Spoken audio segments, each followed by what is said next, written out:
नमस्कार। बिहार में लोकसभा चुनाव को लेकर तैयारियां तो चल ही रही है, लेकिन अब बात गठबंधन के मजबूती को लेकर भी हो रही है, क्योंकि नीतीश कुमार ने पलटी मारी, महागठबंधन को छोड़ दिया, वो एनडीए में आ गए हैं। ऐसे में तेजस्वी यादव और लालू प्रसाद यादव की रणनीति ये है कि बिहार में महागठबंधन को और मजबूत किया जाए। बिहार में महागठबंधन की सरकार ने जातीय आधारित गणना कराए।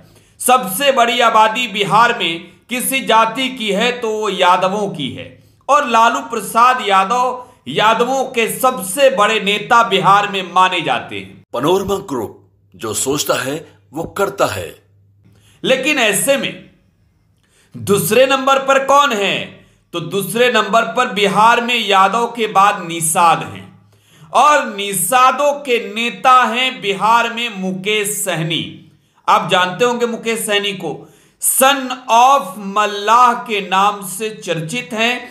सिनेमा जगत को छोड़कर बिहार में आए हैं, निषादों के आरक्षण की बात करते हैं, और भाजपा ने मुकेश सहनी के पीठ में खंजर भोंका है। तो अब बिहार में जब जातीय आधारित बात होगी और गठबंधन नेताओं को और जोड़ने की होगी, तो हम बड़ी खबर आज ही ब्रेक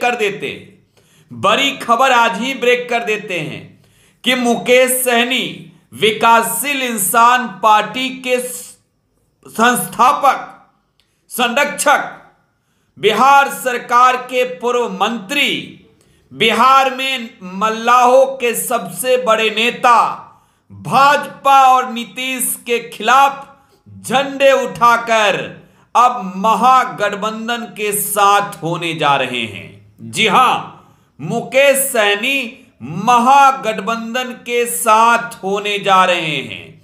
तेजस्वी यादव के साथ कदम से कदम मिलाकर चलने जा रहे हैं।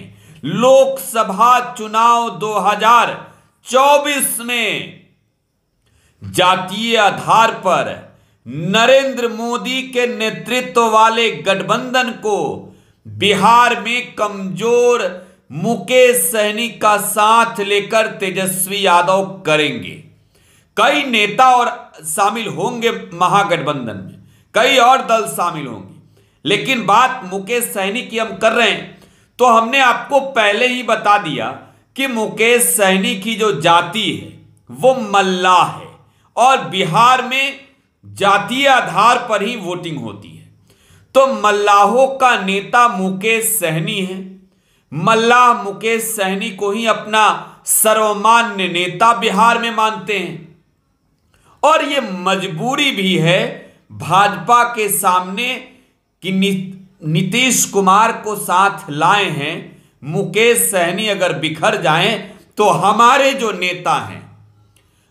जो नेता हैं मल्लाहों के बिहार में, मुजफ्फरपुर के जैसे सांसद हैं, तो वो कहीं ना कहीं इन पर दमदार नहीं दिखते हैं। तो टेंशन में भाजपा के लोग हैं भाई।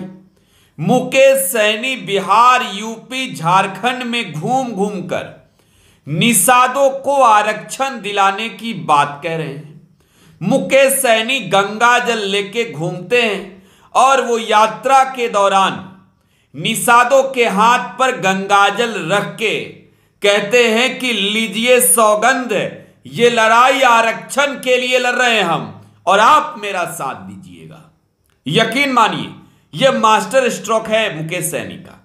बिहार में जातीय आधार पर गुलबंदी देखे तो दूसरे नंबर पर निषाद हैं, और मुकेश सहनी की पूरी प्लानिंग, पूरी ताकत इस बार लगी हुई है मुजफ्फरपुर लोकसभा सीट पर।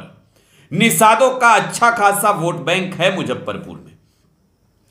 तो मुकेश सहनी बीजेपी के साथ क्यों नहीं जा सकते हैं? भाजपा ने मुकेश सहनी के पीठ में खंजर मारा है। खंजर 3 एमएलए बीजेपी ने तोड़ लिया मुकेश सहनी का, 3 एमएलए।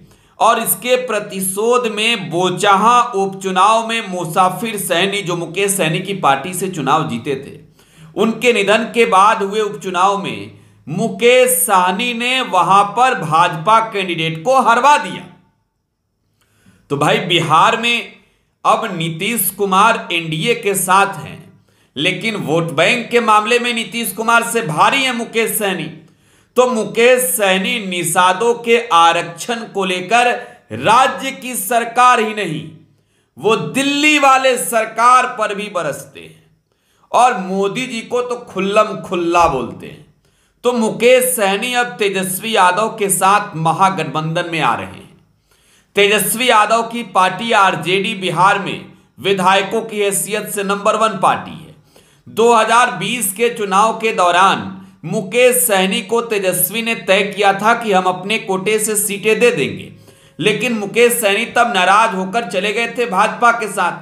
4 सीट उनके एमएलए जीते भी, लेकिन उन सभी जगहों पर भाजपा ने अपने डमी कैंडिडेट को खड़ा कर दिया था, अपने कैंडिडेट को कह लीजिए उनके पार्टी से, और सबके सब जो है मुकेश सहनी का साथ छोड़कर चले गए भाजपा में।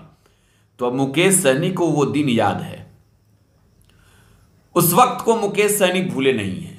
तेजस्वी यादव के साथ खड़े होकर मुकेश सहनी अब बदला लेने जा रहे हैं, बदला मोदी जी से, अमित शाह से, नीतीश कुमार से, और बिहार में खेला तो होगा ही। आप टुडे बिहार न्यूज के साथ बने रहें। धन्यवाद।